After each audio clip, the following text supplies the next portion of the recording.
He caught her hand on the brass door handle, and the world narrowed to the scream of glass and the soft, impossible pulse at the base of his skull. Jealousy, a thing he had never named in 5 years of discipline and deal-making, when he felt the braid of her hair brush against his knuckles. Viviana's fingers were warm, and for half a breath Luca Moretti felt simultaneously raw and ridiculous, as if a child's betrayal sat where his empire should command. There was a man inside the bistro, a laugh cut short, and Luca tasted the salt of a certainty he could not abide. She had lied. The thought detonated cold and bright, and what he saw next, Viviana leaning toward the stranger, lips parted like a conspirator, was proof enough to redraw the map of his life. Wait, before the next revelation unfolds, if this story has already captured your heart, let us know where you're following from. To ensure you don't miss unexpected twists, emotional reconciliations, or new beginnings, subscribe and stay connected. Now, back to the story. He should have turned away.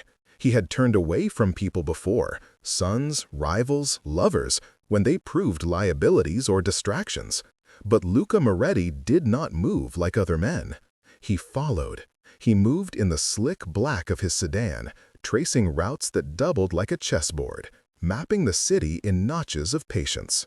The bistro, Il Boro, a low-light place with linen napkins and a back door that dipped into alleys, was the kind of place favored by men who preferred to talk contracts over Chianti. He watched Viviana through rain-spattered glass, the bistro light painting her cheekbones as if someone were trying to sculpt her in apology. Viviana Costa was everything a man like him should have kept at arm's length. Quick, indispensable, beautiful in a practical way that made men underestimate her. She had been at his side for 5 years, an administrative pulse that turned his fury into calendars and his threats into executable plans. She was his secretary in title, his strategist in reality. She translated his cruelty into currency and his paranoia into travel itineraries. From the back rooms of Milan to server rooms in Sao Paulo, Viviana kept his life immaculate. He had never asked how she paid for the education that sharpened her mind, or the contacts that landed her a job that came with a small, dangerous power. He had assumed secrets when he assumed anything at all. Now she was smiling at a stranger. He could have stopped himself, could have eased back into the rhythm of ownership that made him feel safe. But this small, private betrayal, perceived or not, was an affront to the ledger he kept. Loyalty filed under assets, intimacy filed under liabilities. He killed assets when they threatened balance. Luca told himself he wanted answers. He wanted infidelity. He wanted a quick arithmetic to restore order. He wanted, beneath everything, to punish the fragile ache that rose when he realized he felt something for her beyond contractual dependence. What he found as he stepped closer, letting the rain smear the light of the street lamp into a halo around her shoulders, was not what he had anticipated. The man with the laugh was young, fingers stained with ink, eyes shadowed by fatigue. He spoke in clipped Portuguese and English, and when he reached for a battered laptop and a pile of printed ledger pages, Viviana's hand closed over his briefly, not in tenderness, but in urgent instruction. Hide it, now, not here. Luca's chest narrowed. The word hide should have been a small confirmation of a clandestine tryst. Instead, it planted a seed of confusion. The laptop had stickers, open-source logos, a skull and crossbones sticker from some gray hat conference that meant nothing in Luca's ordered world. But the way the young man's jaw clenched, the way he slid a thumb drive into Viviana's palm like passing a live coal, suggested risk, not romance. He watched them leave together, a coordinated retreat through kitchen doors and trash alleys. They moved with purposeful steps, not the languorous care of lovers, but the quick, efficient silence of collaborators. Luca waited at the curb until the bistro's light went out and the street emptied. When he finally followed, Viviana walked faster than he had ever seen her move toward him in 5 years. There was no flinch when she saw him. There was only the precise, metallic inhale of someone who knew the thing she'd been hiding could not be hidden anymore. "Signor Moretti," she said, and her voice was steady, too steady. "You should not be here." He stepped into the rain like he was reclaiming territory. "You should not with him," he said.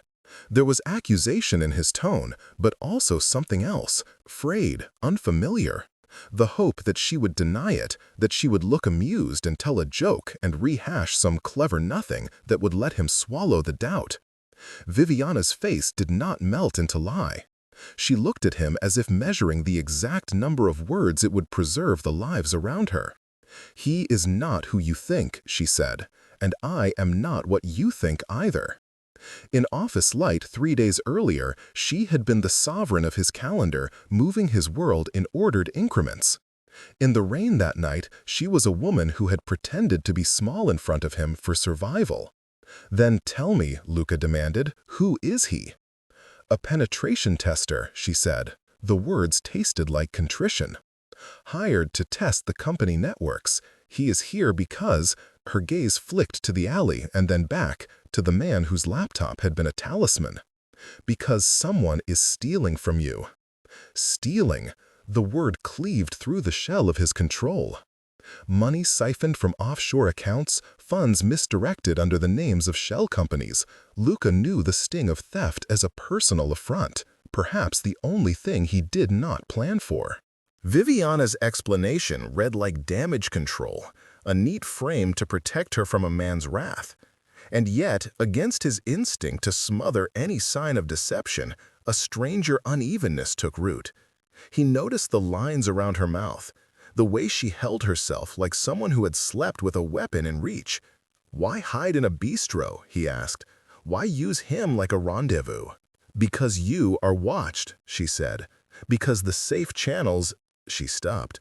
Her eyes searched his face for something that might be softer, some vulnerability she had never allowed him.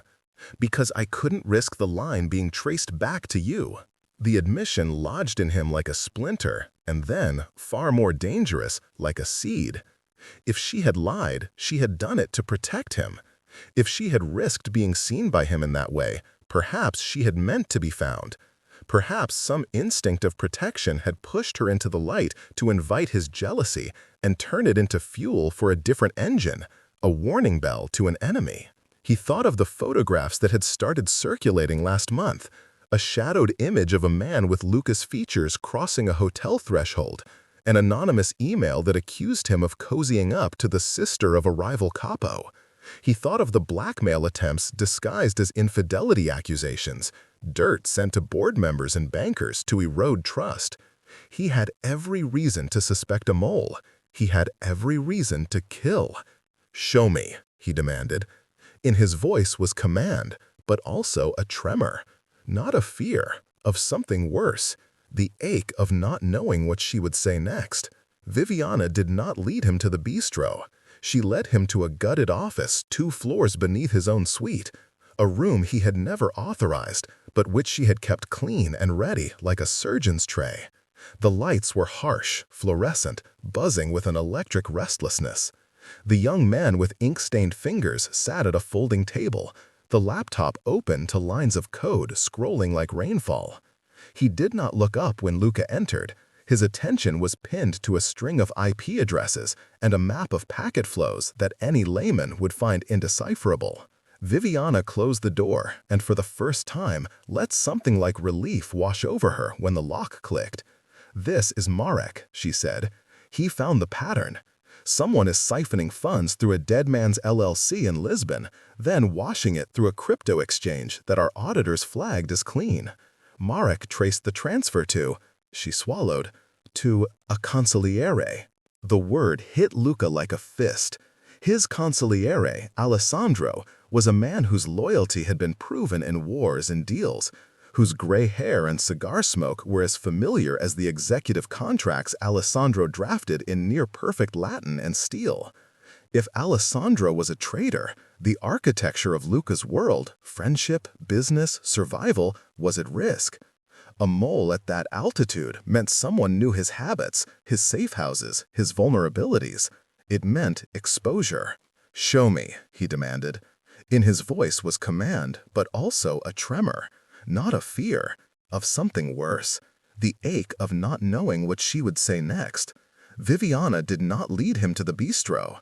She led him to a gutted office 2 floors beneath his own suite, a room he had never authorized, but which she had kept clean and ready like a surgeon's tray. The lights were harsh, fluorescent, buzzing with an electric restlessness. The young man with ink-stained fingers sat at a folding table, the laptop open to lines of code scrolling like rainfall. He did not look up when Luca entered. His attention was pinned to a string of IP addresses and a map of packet flows that any layman would find indecipherable. Viviana closed the door and for the first time let something like relief wash over her when the lock clicked. "This is Marek," she said. "He found the pattern. Someone is siphoning funds through a dead man's LLC in Lisbon, then washing it through a crypto exchange that our auditors flagged as clean. Marek traced the transfer to," she swallowed, "to a consigliere." The word hit Luca like a fist. His consigliere, Alessandro, was a man whose loyalty had been proven in wars and deals, whose gray hair and cigar smoke were as familiar as the executive contracts Alessandro drafted in near-perfect Latin and steel. If Alessandro was a traitor, the architecture of Luca's world, friendship, business, survival, was at risk. A mole at that altitude meant someone knew his habits, his safe houses, his vulnerabilities. It meant exposure. He looked at Viviana then, and for the first time the scales of ownership shifted. There were lines at the corners of her eyes he had never noticed before. Exhaustion, yes, but also a fierce, quiet intent. "Why not come to me?" he asked. "Why involve this kid?" "Because," she said, her voice hardening like tempered glass, "you are the target, and you would have moved him. You would have." She stopped short of saying what he had, in his darker nights, accomplished. Elimination. You would have lost him forever. He should have felt betrayed by that admission. Instead, a strange, raw gratitude unfolded. She had assumed the worst of him and still chosen a path that would not demand blood. He felt, for a sliver of a second, more seen than he had ever let anyone see him. A man who calculated lives as assets, who balanced mercy on the sharp edge of necessity.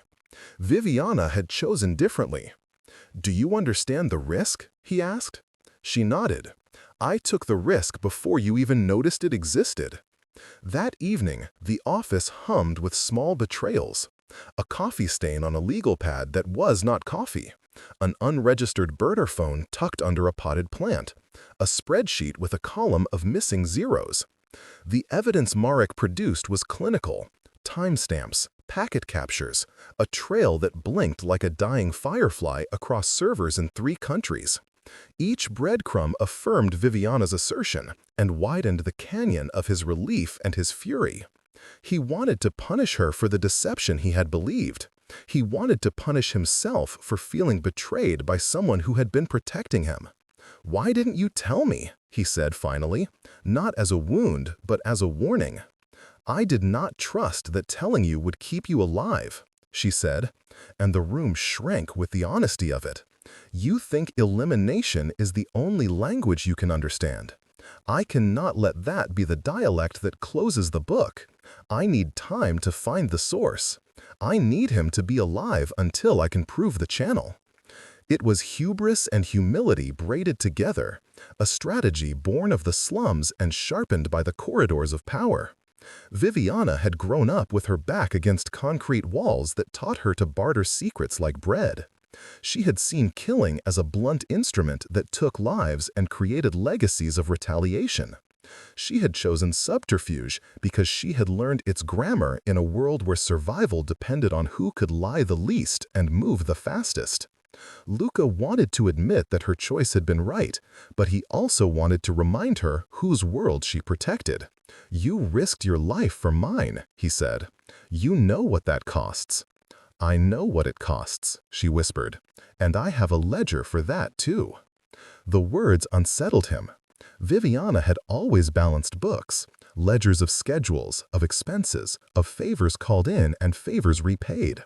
But now she meant a different account, one where risk and sacrifice were recorded in invisible ink. She had been keeping a secret balance sheet of protection and danger. As rain steadied into a soft percussion against the office windows, Luca felt the old iron certainty flex.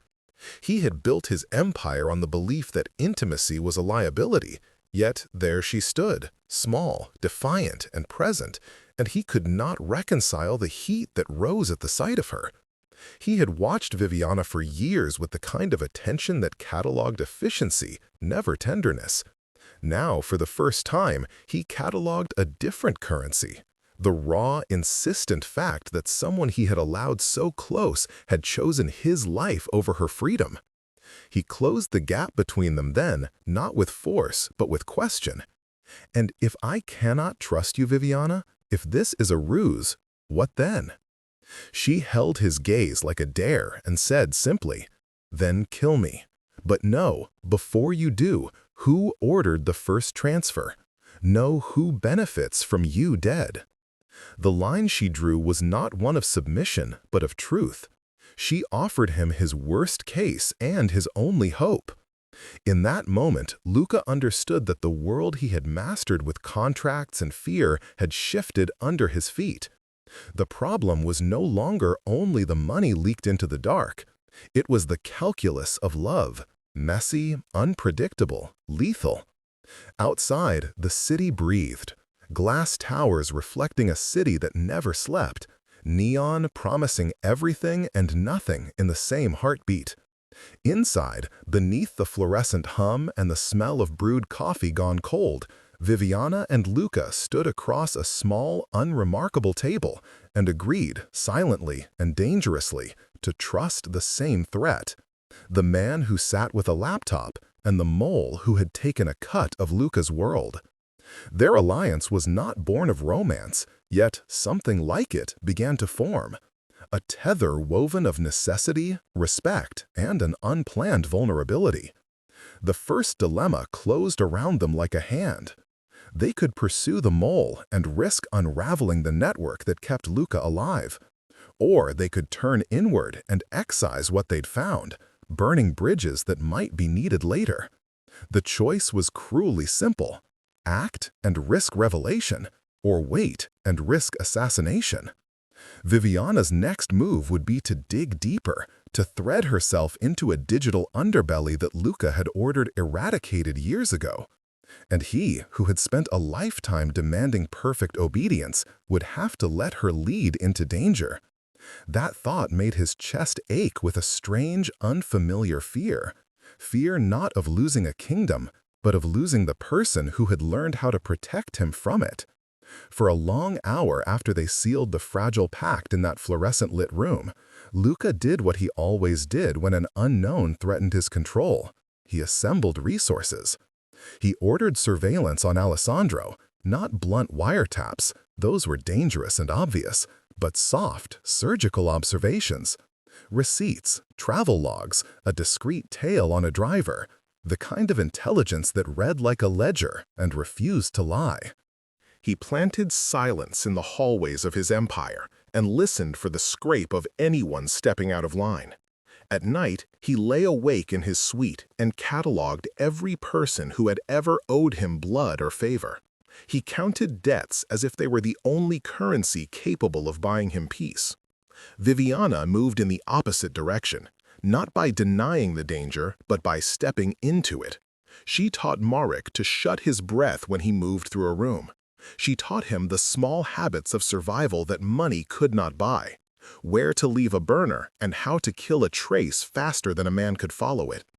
Marek, who had once written scripts for the thrill of outwitting corporate security, watched her with the kind of reverence usually reserved for saints and ruthless generals. He obeyed because she had given him a purpose. Danger made meaningful when it served a larger, clearer aim. Their method was messy and human, built from mismatched strengths. Luca supplied muscle and access. A server room keycard, a list of trusted vendors, the blunt authority to pull favors from men who still remembered where they stood when he barked. Viviana supplied cunning, plausible deniability, a network of contacts who owed her nothing and could become willing allies because she asked for things in ways that were not easily refused. Between them, Marek threaded packets and traced transfers, the digital version of a scavenger combing for bones. They worked in the gray hours when the city blurred. Early morning deliveries, midnight meetings at underground cafes, drives that cut through sleeping neighborhoods where cameras favored other interests and were turned off for a price. Sometimes Luca would watch Viviana in these moments, the set of her shoulders as she negotiated a burner phone, the way she lied with an economist's precision, and jealousy would flare again, not the small possessive thing that had burned in him the night at Il Bordo, but a deeper ache, the fear of losing the person who understood the soft mechanisms of his life. He began to speak to her in direct commands, and then swallow them, because he saw, with a clarity that frightened him, the truth he had never permitted himself. She belonged to no ledger. They found their first victory when Marek followed a sequence of minute transactions to a data vault in Lisbon. The transfers were cleverly laundered. A dead man's LLC, an unfortunate pensioner whose death certificate had been tampered with, used as a front to move funds through a micro-exchange that banished traces like water down a drain. Marek's screen lit up with routes and timestamps, and when he mapped them against Alessandro's travel records, a single, filthy intersection appeared. A night in Lisbon, when the consigliere had obtained visa stamps for a conference. An innocuous receipt for a cafe. A micro-transfer that matched the timing of a siphon of funds. The discovery made Luca taste iron. The idea that someone so close, an older man who had eaten at his table, signed his papers, drunk his wine, felt like sacrilege. He could have ordered Alessandro's disappearance that night. The old system he trusted would have applauded the action, folding the wound cleanly into the secret ledger of the family. Yet Viviana's face when he spoke the words stopped him. There was a human ledger she kept, one that accounted for the consequences of dismantling an entire structure on the evidence of a trace. She proposed a bait instead. Expose Alessandro's hand on paper, lure the mole into a mistake, and catch him alive. Alive meant interrogation, evidence, leverage. Alive meant they could rewrite the network rather than scorch it to ash. They set the bait with the care of people threading a needle inside a minefield.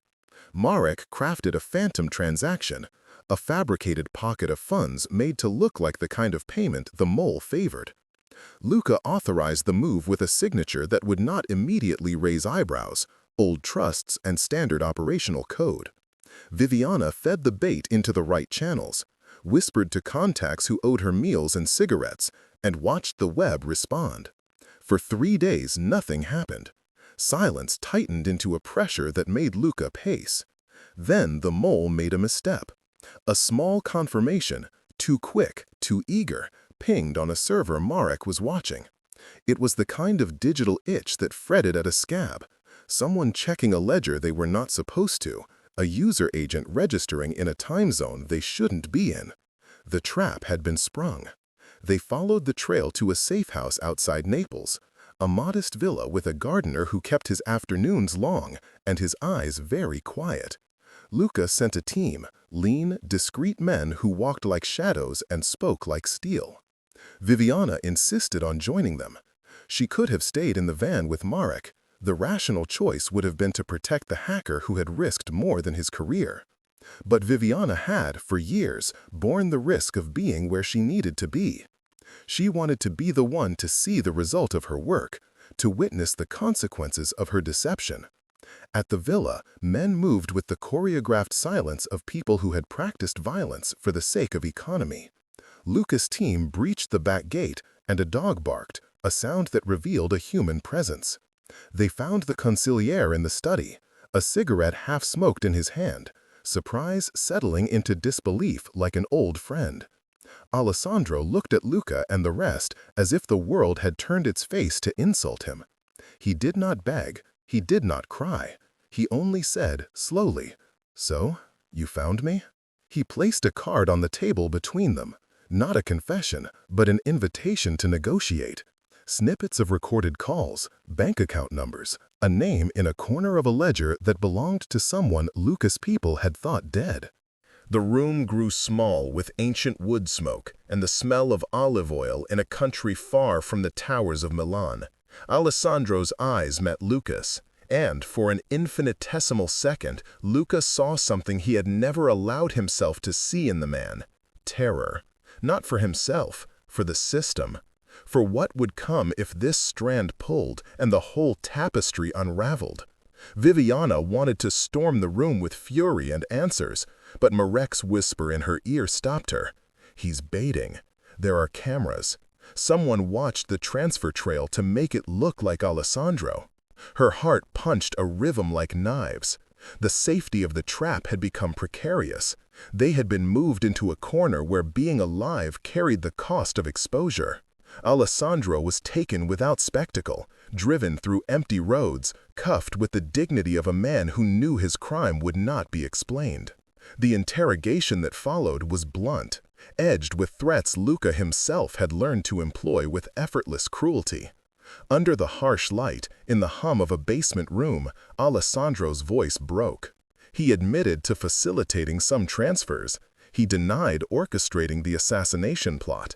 He offered names that were partial, fragments that were as useful as a cracked mirror. Intermediaries who vanished when followed, a lawyer in Lisbon who kept his counsel for the price of secrecy, a courier who liked to drink in bars with neon lights. He claimed he had been doing what men did when they were tired, hedging their bets. Luca listened and catalogued each slip of speech as if it were a currency he could convert into answers. When Vincenzo, the lawyer's name, surfaced, Luca felt a cold recognition of the shape of his danger. Vincenzo's clientele had always been a kind of palladium, hard to get through, harder to see. If someone had bought a route through him, they had wealth, patience, and reach. They thought the worst was over. Instead, the next wave struck because of something smaller and more terrible than a traitor: a photograph. An anonymous account had sent a photo. Viviana, on her phone, smiling in front of a cafe in Lisbon. The image was cropped and grainy, but the file's metadata had been stripped and reattached with others that the mole had released to media outlets. The message attached was the kind of acid the world used to erode reputations. If you love him, you are a traitor too. The implication was precise and malicious. If the public believed Viviana had been in league with the enemy, then every favor she had called in, every ally she had coaxed into action, would evaporate like breath in winter. The photograph landed between Luca and Viviana like a stone. For the first time, their alliance curdled into something brittle. Luca did not shout. He went quiet in a way that felt far worse. He moved through rooms with the solemnity of a man who had been betrayed and could not admit that he had also felt relieved earlier, that he had let her live because the alternative, losing the clean, savage efficiency of ending someone, had been unbearable. Viviana understood the look on his face before he said it. Trust, in his world, could be as transactional as anything else. "You did this to protect me?" Luca asked, voice low, edged with accusation. "Or to manipulate me?" "Neither," she said, but the certainty in her answer frayed. "I didn't send that, Luca." "Who did?" he demanded. She looked at him then, and the thing between them was no longer a ledger or a balance of favors, but the naked fact of two people who had put themselves into danger for each other. "Someone who wants us divided," she said. "Someone who knows that if they can isolate you, convince your allies you are compromised, convince you that those closest to you are expendable, then they can move. Someone who wants you off balance." There was another truth in how she looked at him: fear. Not for her life, which had been a shadow companion for years, but for what his reaction might be. She had calculated that he would not kill Alessandro without cause, that he would listen to reason. She had not, perhaps, counted on the photograph. Alessandro, in the end, proved to be a breadcrumb. He had been fed a sweet, dangerous lie that kept his hands clean enough to continue living. The real orchestrator remained in shadow, someone with access to forensic editing, a public relations machine that could smear reputations, and a patient hand that liked to watch things unravel slowly. Vincenzo, when they reached him, had secrets. He had sold routes and the answers to men who wore suits like armor. But he was a middleman with fingers in many pies. He could not be the king. He muttered names that pointed to a ghost. A consortium, he said, a syndicate, friends in the data markets, patrons who don't like you. As the hours accumulated, the alliance between Luca and Viviana began to feel like a pressure vessel. Each measure they took to shore up trust, audited logs, confessions, surveillance, seemed to prompt a retaliatory move, a smear, a leak. Marek grew more agitated, his hands moving too fast across keyboards, as if faster fingers could outrun the world. Viviana began sleeping in short, jagged bursts, always with one ear toward the door. Luca, who had once believed in the clean arithmetic of fear, now found himself doing the terrifying thing he had forbidden himself, hoping. The push toward discovery tightened. The mole was no longer just siphoning money and planting photos. He or she knew their language, understood how to weaponize rumor, and had the skill to pull a man like Luca into a theater of isolation. The next step would be the most dangerous, to draw them into a play where loyalty would be the currency bought for blood. Viviana proposed a move that was small and insane. A planted conversation, an offhand tip to an enemy cell that would reveal a name she suspected, a name they had kept from Luca until now. It fit no clean logic. It was the kind of desperate, human tactic adopted when all other options had been exhausted. Luca resisted. He wanted signatures, not theater. He wanted incontrovertible proof. Yet he also knew the alternative. Waiting was not safer. Waiting tightened the noose. In the end, he agreed because he could not bear the thought of losing her to the slow erosion of doubt. He agreed because the idea of watching her swallowed by his suspicion, of her being seen as the traitor rather than the protector, felt like a personal failing he could not forgive. He agreed because, at the edge of the decision, he felt a startling, hot truth. The fear of letting her go was more terrible than any betrayal. They planted the bait together, a conversation laced with the correct amount of anger and plausible duplicity. Viviana played the part of a woman who had tired of hiding. Luca let his expression be the scowl the world expected of him. They performed the scene for cameras that were planted by a team Marek had managed to infiltrate, and they watched the world wait like a beast ready to pounce. When the call came back, a confirmation that a shadow had swallowed the bait, Viviana's jaw went slack with relief and something like sorrow. They had taken the risk, and it had paid off, but the victory felt cheap, wrapped in the knowledge that the next act would require them to be braver, crueler, or more vulnerable than they had ever been. The photograph still circulated. Alessandro still mumbled names that meant little without corroboration. Vincenzo was a slippery eel with friends in friendly places. And between all those moves, in quiet moments when Luca stood too close in hallways and Viviana looked at him with the tired defiance of someone who had carried too much, their hands brushed and did not retreat. Not yet. The brass edge of their new alliance had cut them both in ways that bled into the marrow. Viviana for choosing to protect a man who could end her. Luca for learning that protection might mean something deeper than possession.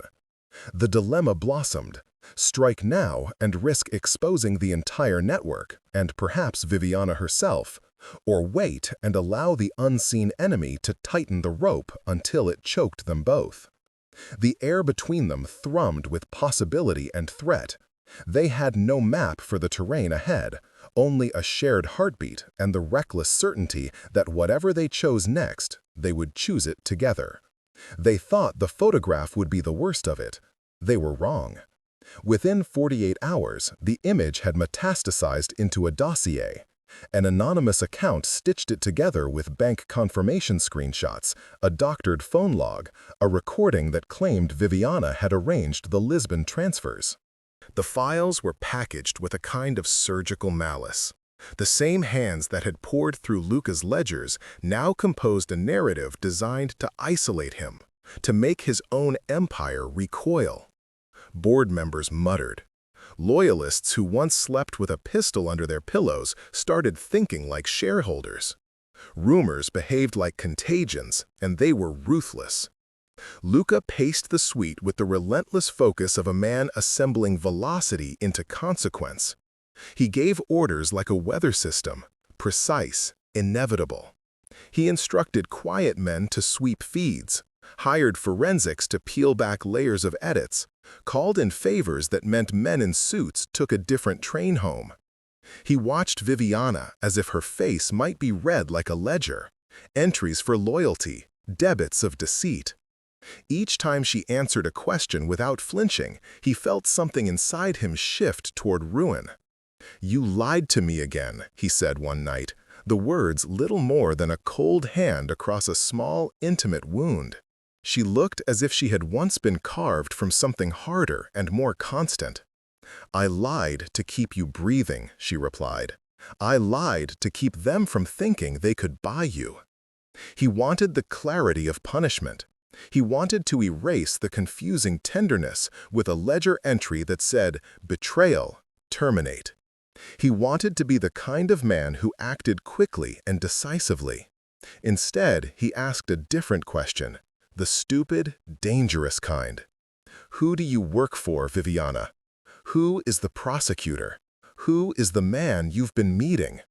Her eyes took him in like someone reading an accounting she had been maintaining in private. The truth pulsed there, a complicated, dangerous truth she had kept wrapped in the same way she wrapped his itineraries, in layers. An undercover prosecutor in Lisbon whose patience rivaled Luca's. A small, clandestine task force who had underwritten Marek's services to find financial crimes that extended beyond boardrooms. A self-righteous crusade that wanted to take down men like Luca by pegging them with crimes clean enough for a courtroom and messy enough for the tabloids. "You knew," she said. "You knew they were looking at transfers. You told me to be careful. You told me not to act until we had proof." "You were meeting with them," Luca said. "You were taking money from a man in a gray suit to pierce my world." She flinched, but only like someone hitting an old bruise. "I never took money." "The meetings," he pressed. "The prosecutor. He brought intelligence," she said. "He brought names better than gossip. He brought permission to follow what I couldn't in the shadows." Permission. The word hung heavy between them like an accusation. In Luca's life, permission had always been tacit and terrifying. Permission to cross lines, permission to extinguish.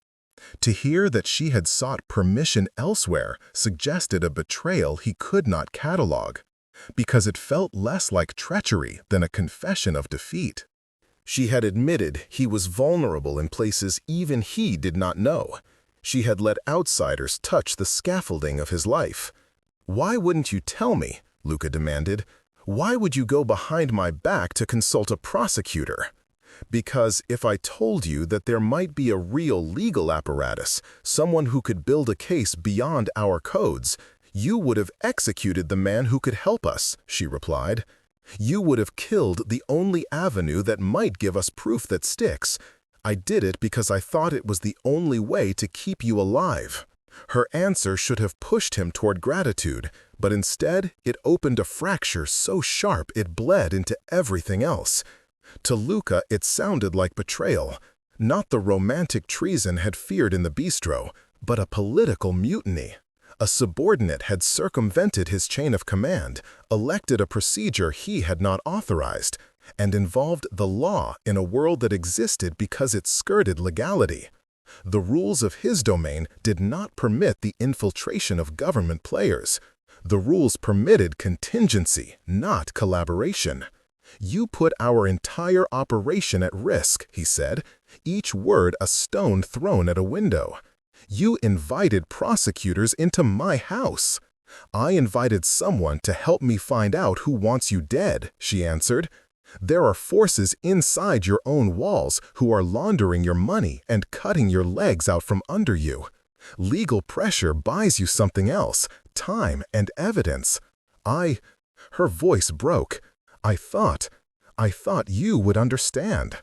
He stared at her, and in that look she read an edge she had never noticed. The calculation of a man who had always believed he could survive because the world feared him. He had never accepted that legality could be a tool, that vulnerability could be weaponized for survival. Her choice had been born of a world she had known in the favelas, allies who preferred proof to vengeance. His world rebuked such alliances. The socket of their intimacy, the small dangerous tether that had been braided of need and respect, pulled taut. Luca felt his hands shaking in a way that had nothing to do with age or alcohol. He thought of how easily he'd once removed problems. A night in Berlin, a quiet plane, a man who never woke up to write his name into a ledger. The thought of calling such measures in this case on Viviana felt impossible to him, not because of principle, but because of the raw thing he had been denying, that her loss would calcify him in a way that would make his world brittle and small. "Stay away from them," he said finally. "If I find out you've given them anything that could be used to destroy us—" He did not finish the sentence, but the pause was an executioner's blade.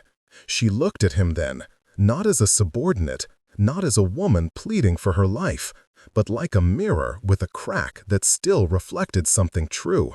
"You cannot put me in exile for doing what you asked me to do," she said. "You cannot punish the person who knows how to keep you breathing." "It is not your call to make," he said, and the office turned cold around them. The fracture widened over the next week. Luca tightened his circle, ordering men who had once trusted Viviana implicitly to report her movements. Small slights multiplied into a calculus of suspicion. A phone call answered in the hallway, a burner left plugged, Marek's evasive answers when asked about who had funded his work.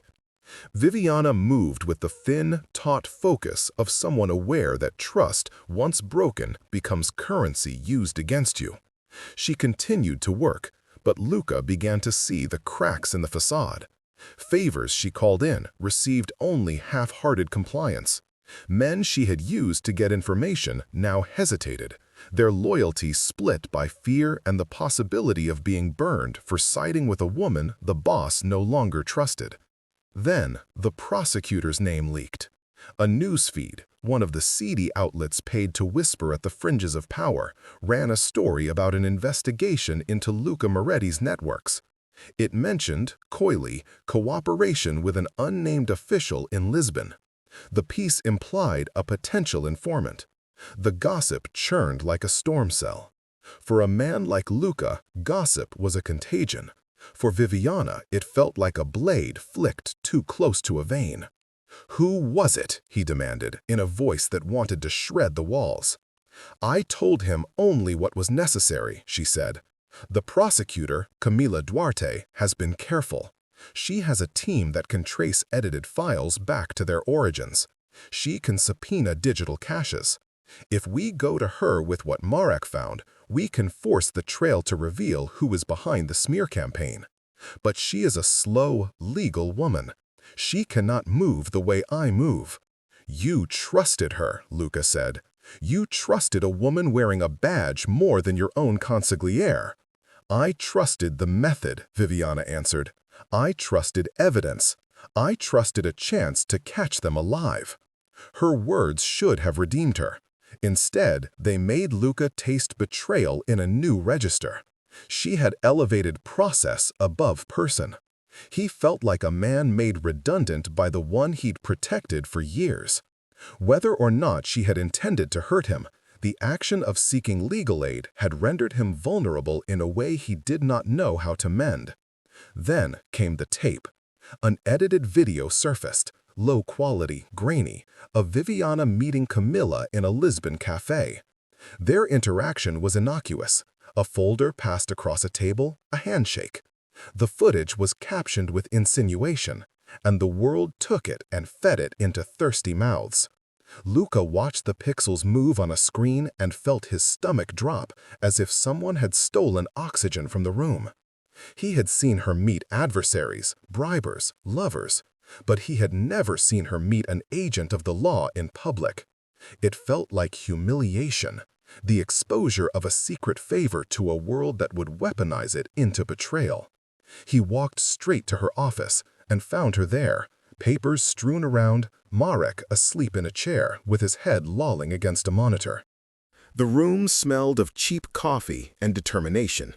The sight of her, so small in the chair she had always claimed with efficiency, made him think of all the choices she had made without asking him. It made him think of the ledger of her life that he had never been allowed to see. "You put me at risk," he said. It was true and false at the same time. She had put them both at risk in the way that people take risks for the ones they love. "You asked me to protect you," she said. "You told me to find proof. You told me to buy time." "I told you to be my secretary," he said, the words like a slap. "I did not authorize you to bring the law into my home." "I didn't bring the law to hurt you," she said. And in that moment, the fragmentation between them reached a point of no easy repair. "I brought it to save you from the men who would make you a corpse for profit." He looked at her then, and for the first time in a long while, there was something like despair in his expression. "Then leave," he said. Each syllable an edict and a plea wrapped in the same violent cloth. "If you cannot be with me without outside hands in our affairs, if you cannot be mine in the way I need you to be, go. Leave the city. Go somewhere I cannot have reach." Her face did not change. She had expected fury, imprisonment, perhaps even death. She had not expected exile, an erasure less dramatic but more cutting, because it meant the removal of the one person who could thread the needle through his world's contradictions. Her hand moved to a drawer and pulled out a small, worn notebook, her ledger, the one she had used to track favors that were owed, debts she had accrued, the tiny kindnesses that kept people alive. "Do you really mean that?" she asked. Luca wanted to say no. He wanted to confess that the thought of her gone made his chest crack. He wanted to admit that his jealousy had been a poor cipher for something much kinder, the realization that he had come to depend on her in ways that frightened him. Instead, he said, with the kind of conviction that cloaked the panic beneath, "I mean what I say." Viviana folded the notebook back into the drawer and slid it shut with a soft click that sounded like an end. She moved with the calm of someone who had rehearsed a departure 1,000 times. "Then I will go," she said. "But know this, leaving does not make you safer. It makes you empty." She left before dawn, a silhouette against the city that had swallowed and shaped them both. Luca watched her go with a life-sized ache, cataloging the absences she would leave like fingerprints. He had not killed her. He had not told his men to detain her. He had simply asked for her absence, and she had obeyed, with the dignity of someone who had long measured loyalty in more complicated arithmetic than love or power. In the days that followed, the smear continued to gnaw at the edges of his empire. Men took sides, some practical, some cowardly. Money kept moving like a river finding new channels. Marek kept working, frantic and brilliant, but he looked less like a savior and more like a single, bright instrument trying to tune an orchestra that had lost its conductor. Luca moved through the world with the hollow patience of a man whose hands had been emptied of the one thing he had not known he wanted to possess. The knowledge that Viviana had risked herself to protect him had made him soft in places he thought had been cast iron. The demand for her exile was a paradox he could not reconcile. He wanted the safety that came from distance, yet his nights became a ledger of grays he had never before been asked to account for. She had left words, folded into the spine of the ledger. A few lines, no explanation, no plea. "Find the proof," she had written. "If you still want me, prove it worth the risk." The page was smeared with ink and the weight of debt. It was an accusation and an invitation at once. Luca stared at the pen strokes until they blurred. The photograph, the tapes, the leaks, they had started as instruments of division and had become, in a strange and relentless way, the things that revealed the contours of his own heart. He understood then that the fracture between them was not only political. It was the jagged edge of two people who loved differently, one through possession and command, the other through small, sacrificial acts that refused to be titled. As the city spun and the news feeds continued to pulse with insinuation, Luca found himself making choices he had never thought he would. He allowed a legal team to vet a portion of the evidence Viviana had sent to Camilla. He authorized Marek to pursue a lead that pointed not to Alessandro, but to a quieter, more dangerous consortium. He did it without permission, and the admission unfolded like a wound and a balm. He was willing to risk his empire's secrecy to prove her right. But proving her right felt like a confession to the world. It required him to unspool a portion of the cloak he had draped over his life for decades. It required the trade-off of vulnerability for truth. He had been taught that vulnerability invited death, yet the alternative, losing Viviana to exile he himself had forced, felt like a different kind of killing. The fracture between them remained. It was a wound both political and personal, a rent in a garment once seamless. And yet beneath the pain was the faint, stubborn heat of a tether neither could deny, the knowledge that they had once risked everything for each other. That knowledge would become the architecture of their next moves, worse, braver moves that might require more of them than either could imagine. They found each other at the edge of ruin. Not in a dramatic burst of forgiveness, but in the small, stubborn hour when the city still smells like rain and the world is honest about how tired it is. Viviana came back like a rumor made necessary, not because Luca had sent for her, but because the thread she had tugged at had snagged on something implacable. Marek had traced payment mosaics into a dead end where the consortium laired. A discreet hosting provider in a warehouse on the outskirts of Genoa, a place that sold plausible deniability by the pallet and kept bodies in its backrooms because men who made money that way liked their secrets to be physical as well as digital. She did not hide when she returned. She walked into the suite like a woman who had counted the cost of coming home and decided it was cheaper than staying away. Luca saw her in the doorway and, for once, did not have an answer in his mouth.